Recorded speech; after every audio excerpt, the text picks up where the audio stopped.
Hey guys, welcome back to another video. Mayam ngasi ki video asida aigi college life ki pictures kar uhanjarake aduga marang ta wari zu thejarake. Aise kaino ngasi ki video je kai semai no haragadi aise pictures hanagi picture mayam je cover te lokhoga sum yengam baneba. Ada sum nusirak tana mayam da su kara share to gena semjarak bane. Ado first picture je pictures ne Size kaino habda size 2010 dane and ahan ba BSc nursing tamba chatpada size oath taking ceremony gine aise 1 2 3 4 5 manga subada laye ate si lere ko first ta degi mathang dana size uhala kya this one sisna koi class ki nupi gaine loimak pudi sude sei numit se kanoma thokpane bako function nama adugi loirak pada kapane loinamak sude mi khradi hostel da hana grabber kram tawbane adu yam nusiye adegi kharka thun ujarake ko mathang dana ai sakse himbiu sigisina clinical posting chatpagine aina tamjara ije kano Karnataka gi Bellary haina jaga am lebine aduda college ama lei adu tamjarakpane ado sisina Bellary gi BIMS hospital da kano chatpagi clinical posting chatpagi ne adudagi mathangdana I am not ningba to myam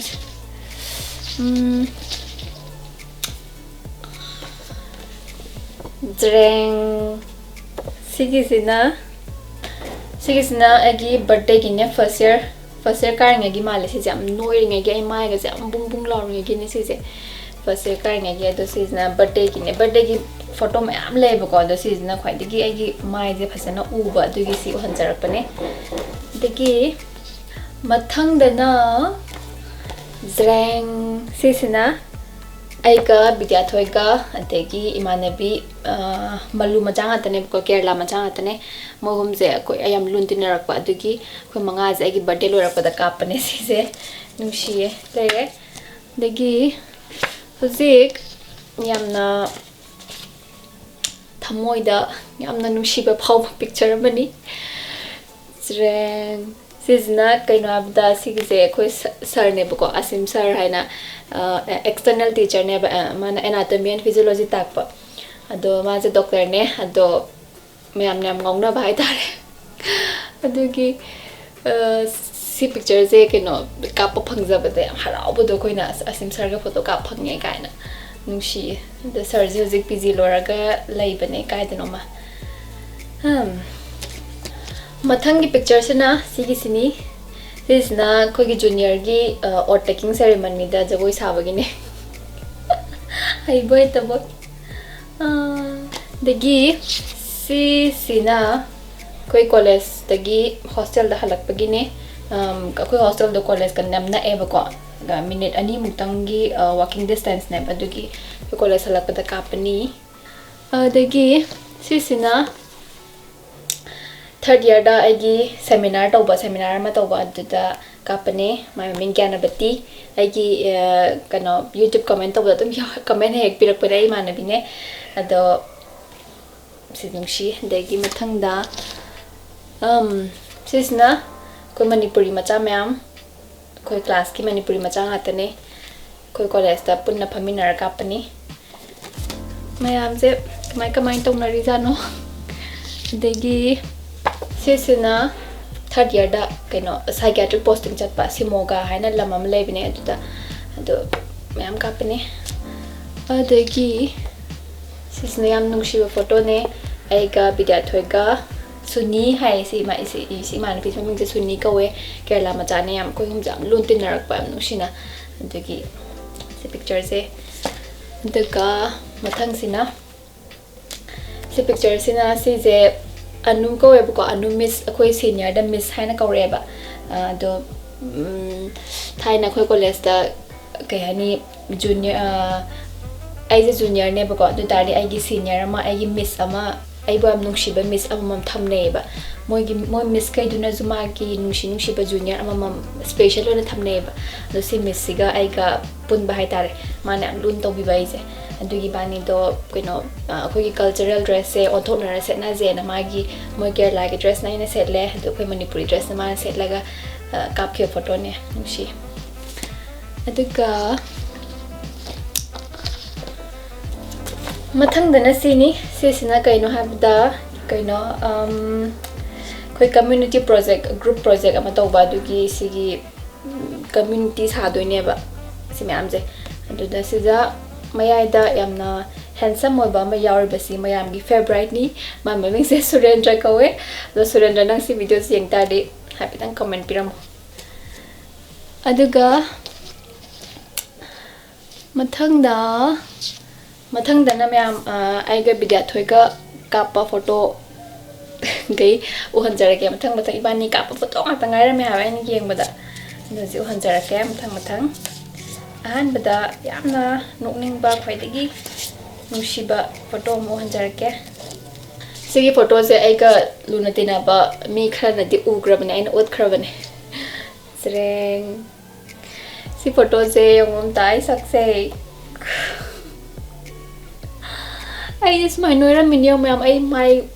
ꯈꯨꯄꯣꯝ ꯑꯗꯒꯤ ꯁꯝꯒꯁꯦ ꯁꯥꯏ ꯀꯛꯇꯅ ꯈꯨꯅꯦꯝꯁꯤꯒ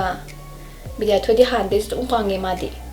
ꯑꯗꯨ ꯏꯕꯥꯅꯤꯒꯤꯁꯦ first year ꯀꯥꯔꯤꯉꯩ ꯐꯣꯇꯣꯅꯦ ꯌꯥꯝ ꯅꯨꯡꯁꯤꯗ꯭ꯔꯦ ꯌꯦꯡꯉꯨꯅꯦ ꯁꯤ hostel ꯃꯃꯥꯡ ꯑꯩꯈꯣꯏ ꯊꯥꯏꯅ hostel ꯑꯃꯟꯕꯗ ꯂꯩꯔꯝꯃꯦꯕ ꯑꯗꯨꯝ ꯀꯥꯟꯒꯤ ꯍꯣꯁꯇꯦꯜ ꯃꯃꯥꯡꯗ ꯀꯥꯞꯄꯅꯦꯕ ꯀꯣꯂꯦꯖ ꯆꯠꯂꯝꯗꯥꯏꯗ ꯅꯨꯡꯁꯤ ꯁꯤꯃ ꯂꯩꯔꯦ ꯑꯗꯒꯤ ꯃꯊꯪꯗ ꯁꯤꯁꯤꯅ ꯂꯟꯆ ꯕ꯭ꯔꯦꯛ ꯂꯥꯛꯄꯗ ꯀꯥꯞꯄꯅꯤ ꯂꯟꯆ ꯕ꯭ꯔꯦꯛ ꯍꯣꯁꯇꯦꯜꯗ ꯃꯦꯁꯇ ꯆꯥꯕ ꯂꯥꯛꯄꯗ ꯀꯥꯞꯄꯅꯤ ꯑꯗꯨꯒ ꯃꯌꯥꯏꯗꯒꯤ ꯁꯦ ꯑꯪꯀꯜꯁꯦ ꯁꯃꯨꯛ ꯀꯥꯞꯄ ꯑꯪꯀꯜ ꯀꯧꯋꯦ ꯃꯥꯁꯦ ꯑꯩꯈꯣꯏ ꯁꯦꯀ꯭ꯌꯨꯔꯤꯇꯤ ꯑꯪꯀꯜꯅꯦ ꯑꯗꯨꯝ ꯌꯥꯝ ꯅꯨꯡꯁꯤꯕ ꯍꯥꯏꯇꯥꯔꯦ ꯅꯨꯡꯁꯤꯕ ꯉꯥꯛꯇꯅꯦ ꯑꯗꯣ ꯁꯤꯒꯤ ꯁꯦꯀ꯭ꯌꯨꯔꯤꯇꯤꯁꯦ ꯌꯥꯝꯅ ꯐꯝꯍꯟꯕꯗꯣ ꯑꯗꯣ ꯌꯥꯝ ꯅꯨꯡꯁꯤꯌꯦ ꯑꯗꯨ ꯑꯗꯒꯤ ꯃꯊꯪꯗ ꯑꯁ ꯑꯃꯨꯛ ꯂꯩꯔꯦ ꯌꯥꯝ ꯇꯜꯂꯦ ꯎꯠꯁꯤꯔꯣ ꯎꯠꯂꯣꯏꯁꯤꯔꯣ ꯑꯩꯕꯣ ꯎꯠꯂꯒꯦꯗ ꯁꯤꯁꯤꯅ ꯑꯩꯈꯣꯏ ꯍꯣꯁꯇꯦꯜ ꯇꯦꯔꯦꯁꯇ ꯀꯥꯞꯄꯅꯤ ꯑꯩ ꯁꯛꯁꯦ ꯑꯝꯇ ꯌꯦꯡꯕꯤꯌꯨ ꯁꯤꯒꯤ ꯁꯜꯋꯥꯔꯁꯦ ꯀꯥꯏ ꯆꯠꯈ꯭ꯔꯖꯥꯠꯅꯣ ꯑꯩꯕꯣ ꯄꯥꯝꯃꯛꯑꯦ ꯍꯧꯖꯤꯛꯇ ꯑꯗꯒꯤ ꯁꯤꯒꯤꯁꯤꯅ ꯈꯤꯇꯪ ꯀꯪꯗꯔꯛꯑꯀꯥꯟꯒꯤꯅꯤ ꯑꯩꯅ ꯃꯁꯤꯅ ꯃꯦꯝ ꯍꯣꯏꯒꯤ ꯀꯥꯒꯤ ꯃꯃꯥꯡꯗ ꯀꯥꯞꯄ ꯕꯤꯗ꯭ꯌꯥꯊꯣꯏꯁꯦ ꯌꯥꯝ ꯂꯥꯟꯆꯠꯇꯕꯤꯒ ꯃꯥꯟꯗ꯭ꯔꯣ ꯕꯣꯗꯤ ꯕꯤꯜꯗꯔ ꯌꯦꯡꯕꯤꯌꯨ ꯑꯩꯒꯤ ꯕꯔꯊꯗꯦ ꯅꯨꯃꯤꯠꯇ ꯀꯥꯞꯄꯅꯤ ꯐꯥꯔꯁ ꯏꯌꯔ ꯀꯥꯔꯤꯉꯩꯗ ꯕꯤꯗ꯭ꯌꯥꯊꯣꯏ ꯁꯝꯒꯁꯦ ꯌꯥꯝ ꯁꯥꯡꯉꯤ ꯅꯨꯡꯁꯤ ꯑꯗꯨꯗꯒꯤꯗꯤ ꯑꯃꯁꯨ ꯂꯩꯔꯦ ꯁꯤꯁꯤꯅ ꯕꯦꯡꯒ꯭ꯂꯣꯔꯒꯤ ꯂꯥꯜꯕꯥꯒꯇꯣ ꯑꯗꯨꯗ ꯀꯣꯏ ꯆꯠꯄꯗ ꯀꯥꯞꯄꯅꯦ ꯄꯤꯈꯥꯎꯒꯁꯦ ꯌꯦꯡꯉꯨꯇꯨ ꯀꯩꯅꯣ ꯀꯩꯕ ꯈꯨꯠ ꯈꯨꯕꯤꯗꯪꯒ ꯄꯤꯈꯥꯎꯗ ꯍꯨꯝꯃꯤꯉꯩꯒꯤ ꯃꯇꯝꯒꯤꯗꯨꯅꯦꯕ ꯑꯝꯇ ꯌꯦꯡꯉꯨ ꯁꯤꯁꯤꯅ ꯍꯣꯁꯇꯦꯜ ꯃꯅꯨꯡꯗꯅꯤ ꯁꯤꯅ ꯀꯪꯉꯀꯥꯟꯗꯅꯤ ꯌꯥꯝꯅ ꯅꯩꯖꯔꯦ ꯀꯥꯏꯅ ꯈꯜꯂꯕ ꯃꯇꯝꯒꯤ ꯐꯣꯇꯣꯅꯤ ꯁꯤꯅ ꯑꯗꯒꯤ ꯁꯤꯁꯤꯅ ꯏꯕꯥꯅꯤ ꯀꯣꯏ ꯆꯠꯄꯒꯤꯅꯤ ꯃꯣꯜ ꯑꯃꯗ ꯀꯩ ꯃꯣꯜꯅꯣ ꯑꯗꯨꯗꯤ ꯀꯥꯎꯔꯦ ꯃꯊꯪꯗ ꯁꯤꯁꯤꯅ ꯚꯦꯀꯦꯁꯟ ꯊꯥꯔꯤꯉꯩꯗ ꯕꯦꯡꯒ꯭ꯂꯣꯔꯗ ꯚꯦꯀꯦꯁꯟ ꯊꯥꯔꯤꯉꯩꯗ ꯀꯣꯏ ꯆꯠꯄꯅꯦ ꯑꯗꯨꯗ ꯀꯥꯞꯈꯤꯕꯅꯤ ꯁꯤꯒꯤ ꯂꯥꯏꯙꯕꯤꯁꯦ ꯍꯧꯖꯤꯛꯁꯨ ꯂꯩꯔꯤ ꯁꯤ ꯔꯦꯗ ꯀꯂꯔꯒꯤꯁꯦ ꯈꯔꯗꯤ ꯁꯦꯒꯥꯏꯔꯦ ꯑꯗꯒꯤ ꯁꯤꯁꯤꯅ ꯃꯥꯏꯄꯥꯛꯄꯤ ꯁꯤꯁꯤꯅ ꯔꯦꯁꯇꯨꯔꯦꯟ ꯑꯃꯗ ꯆꯥꯕꯅꯦ ꯑꯆꯥꯄꯣꯠ ꯆꯥꯕꯗꯅꯦ ꯀꯩ ꯔꯦꯁꯇꯨꯔꯦꯟꯠꯗꯤ ꯀꯥꯎꯔꯦ ꯃꯊꯪꯗ ꯁꯤꯁꯤꯅ ꯀꯣꯂꯦꯖ ꯃꯃꯥꯡꯗ ꯀꯥꯞꯄꯅꯦ ꯑꯝꯇ ꯌꯦꯡꯉꯨ ꯊꯥꯏꯅ ꯕꯤꯗ꯭ꯌꯥꯊꯣꯏ ꯏꯕꯥꯅꯤꯁꯦ ꯁꯔ ꯑꯃꯅ ꯑꯥꯏꯒ ꯗꯣꯠ ꯀꯥꯅ ꯊꯣꯜꯂꯦꯕ ꯈꯪꯕ꯭ꯔꯥ ꯑꯗꯨꯒ ꯃꯦꯝ ꯑꯃꯅ ꯀꯩꯅꯣ ꯅꯕꯥꯅꯤꯁꯦ ꯑꯃꯤꯇꯥꯕ ꯕꯆꯟꯒ ꯖꯌꯥ ꯕꯇꯨꯔꯤꯒ ꯃꯥꯜꯂꯦꯅ ꯑꯗꯨꯝ ꯍꯥꯏꯕꯅꯦꯕ ꯍꯥꯏꯗꯤ ꯌꯥꯝ ꯈꯦꯠꯅꯃꯟꯕꯒꯤ ꯑꯗꯨ ꯁꯤꯁꯦ ꯀꯣꯂꯦꯖ ꯃꯃꯥꯡꯗ ꯀꯥꯞꯄꯅꯦ ꯑꯗꯒꯤ ꯁꯤꯁꯤꯅ ꯑꯣꯔꯤꯌꯟ ꯃꯣꯜ ꯕꯦꯡꯒ꯭ꯂꯣꯔꯒꯤ ꯑꯣꯔꯤꯌꯟ ꯃꯣꯜꯗꯅꯤ ꯁꯤꯁꯦ ꯑꯩ ꯅꯤꯡꯁꯤꯡꯉꯤ ꯑꯗꯣ ꯅꯩꯖꯔꯕꯅꯤ ꯃꯇꯝꯗꯨꯒꯤ ꯁꯨꯃꯥꯏꯅ ꯇꯧꯗꯅ ꯐꯣꯇꯣ ꯈꯔ ꯎꯠꯆꯔꯦ ꯑꯃꯒ ꯎꯠꯆꯈꯤꯒꯦ ꯁꯤꯅ ꯑꯩꯒꯤ ꯁꯤꯡꯒꯜ ꯌꯥꯝꯅ ꯒ꯭ꯌꯥꯟ ꯇꯥꯕ ꯁꯥꯇ꯭ꯔ ꯌꯥꯝꯅ ꯊꯋꯥꯏ ꯌꯥꯎꯖꯕ ꯁꯥꯇ꯭ꯔꯒ ꯃꯥꯟꯗ꯭ꯔꯣ ꯊꯋꯥꯏꯕꯨꯗꯤ ꯌꯥꯎꯕ ꯑꯗꯣ ꯀ꯭ꯂꯥꯁꯔꯨꯝꯗꯅꯦ ꯁꯤꯅ ꯀꯩꯅꯣꯒꯁꯦ ꯀꯩꯅꯣ ꯎꯞꯄꯤ ꯔꯦꯛꯇꯦꯡꯒꯜ ꯁꯦꯞꯀ ꯎꯞꯄꯤ ꯍꯥꯏꯕ ꯑꯗꯨꯗꯒꯤ ꯑꯒꯦꯟ ꯁꯨꯅꯤꯒ ꯑꯩꯒ ꯀꯥꯞꯄ ꯑꯗꯨꯒ ꯂꯣꯏꯔꯦ ꯑꯇꯩ ꯐꯣꯇꯣ ꯈꯔꯗꯤ ꯂꯩꯔꯦ ꯑꯗꯣ ꯁꯤꯃꯗꯤ ꯎꯍꯟꯖꯔꯔꯣꯏꯒꯦ ꯈꯔ ꯌꯥꯝꯅ ꯏꯀꯥꯏꯕ ꯐꯣꯇꯣ ꯑꯣꯏꯔꯦꯕ अदा ma'am sum ngahak sum memory share to boy na ma'am the sum उच्चारक पने हैप्पी अखोई द sum मैम जे कोई बलाक तार गदी कहनी फोटो एल्बम गुम से यंगहल्लागा तुम यंगहन बे आबदो मैम द कोई द लाक तबनी ना उद्रेदना अदुना खरा sum उहन जबनी सिगी YouTube video की खुथांगदा अदुगा लोशलकपसिदा मैम नहान आइना वखल खरा नुंगाइतना लेबा मतमदुदा नुंशिबा वाई हाइबिरकपा अमसुंग आइबु पुनिंग थौगतपिरकपा कमेंटेटर्स खरगी ममिंग सिंग साउट तौजगे इसा इसागी मिंग द यावरकप्रा यंगबियो अदुगा यावरकतबसिंगसु ngasiगी वीडियो सिगी कमेंट इबिरमो आई मथंगी वीडियो द मुका मिंग सिंग पाथोकजगे खरदी मिंग जे खरा यामे अदुना खरा सांगनी दो मैम दुम ताबियो the red lady Kailani Ningthoujam I am stuck in the new city Ronika Sorokhaibam Sanatho Yumnam Rejiya Khangembam Jose Evans Shanka Chingshu Sunita Setri Supriya Athopam Nihalema Anjalika Lesangthem Samulai Latpam Anjana Lusibala फेरोइजम and इंग धन प्यारी सगोसेम के एच सलीमा चाइरेल निंगोल सोराइसम प्रेमसन थोकचोम प्रदीप नौबी सोइबम उसारानी हैसनाम जिनी अंगम बखुमंचा खाइदेम गायत्री प्रीतम निंगोंबम सुरेश नेप्रम अप्सना खान जयारानी जनम निंगथौजम मौसुमी वायम चांदनी गायत्री शर्मा अमिता खुमन पिक्टुबी ए कृष्णमणि हैसनाम पाक नूना दाइना ओक्रम थोइबी खुमन लवली थोय सोफी अकोइजम पेनाउ थोकचोम टीना पुखरमरम पांथोय ओक्रम मोनिका थोकचोम मोइरांग अंदिका मार्जिना वहाब मिरंदा निंगथौजम बिकी सिंघा कविता चनु लंदोनी अयकपम Thongam विजयापति अदगी WhatsApp status dialogue fair konsam alkarani ningthozam sarjubala hegruzam rominik dibya konjengbam anjana lukram anjana ngangbam sarita kumanthem roki sana gyanabati brahma bani be laisram kiran daina laisram lucky baby maisnam kabi sonia devi bruce lee